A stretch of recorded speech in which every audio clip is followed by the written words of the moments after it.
Assalamualaikum warahmatullahi wabarakatuh. Apa kabar anak ustazah? Semoga anak ustazah dalam keadaan sehat walafiat. Amin ya robbal alamin. Baiklah anak ustazah, di materi hari ini ustazah akan menyampaikan tentang hutan. Hutan merupakan tempat tumbuhnya berbagai jenis tanaman. Tanaman di hutan tumbuh secara alami. Hutan menjadi tempat hidup hewan dan tumbuhan. Hutan juga memiliki banyak manfaat bagi manusia. Peran hutan. Hutan memiliki peran penting bagi makhluk hidup. Bagi sebagian hewan dan tumbuhan, hutan adalah tempat tinggal mereka. Bagi manusia, hutan memiliki peran untuk memenuhi kebutuhan manusia. Misalnya, manusia mendapat kayu untuk membuat rumah dan berbagai peralatan. Hutan juga menyimpan persediaan air yang dibutuhkan manusia. Pepohonan di hutan melindungi permukaan bumi dari banjir dan tanah longsor. Akar pohon dapat menahan air di dalam tanah. Akar pohon juga dapat menahan tanah ketika terkena air hujan sehingga tidak longsor. Keseimbangan alam di hutan dapat terganggu karena terjadinya berbagai peristiwa. Misalnya, penebangan pohon tanpa diikuti penanaman kembali, kebakaran hutan, dan pembukaan lahan di hutan tanpa terkendali. Penebangan pohon tanpa aturan dapat menyebabkan hutan gundul. Hutan yang gundul dapat menyebabkan beberapa bencana, seperti tanah longsor dan juga banjir. Kebakaran hutan dapat merusak lingkungan dan menyebabkan polusi udara. Mengingat pentingnya peran hutan bagi manusia, maka hutan wajib dijaga.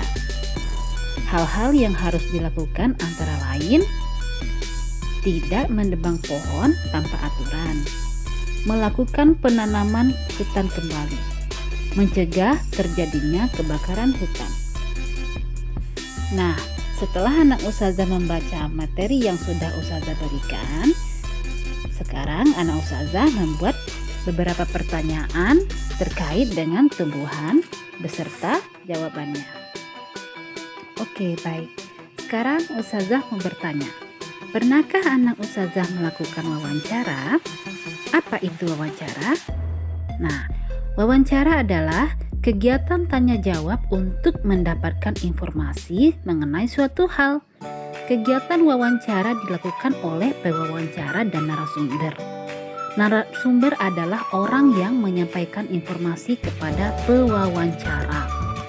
Sebelum melakukan wawancara, pewawancara sebaiknya membuat daftar pertanyaan. Pertanyaan yang disiapkan biasanya menggunakan kata tanya, apa, di mana, kapan, siapa, mengapa, dan bagaimana.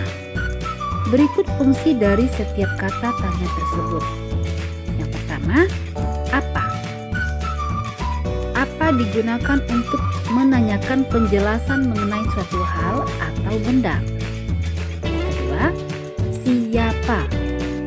Siapa digunakan untuk menanyakan nama orang, jabatan, atau pekerjaan. Yang ketiga, kapan digunakan untuk menanyakan waktu. Yang keempat, di mana? Di mana digunakan untuk menanyakan tempat. Yang kelima, mengapa? Mengapa digunakan untuk menanyakan alasan atau sebab. Yang keenam, bagaimana? Bagaimana digunakan untuk menanyakan cara atau proses penjelasan ciri-ciri atau sifat tokoh. Nah, anak ustazah sudah tahu kan apa itu wawancara dan narasumber? Sekarang anak ustazah membuat beberapa pertanyaan terkait dengan tumbuhan beserta jawabannya. Oke? Sampai di sini dulu ustazah memberikan materinya. Semoga anak ustazah paham dengan apa yang ustazah sampaikan. Selamat mengerjakan dan wassalamualaikum warahmatullahi wabarakatuh.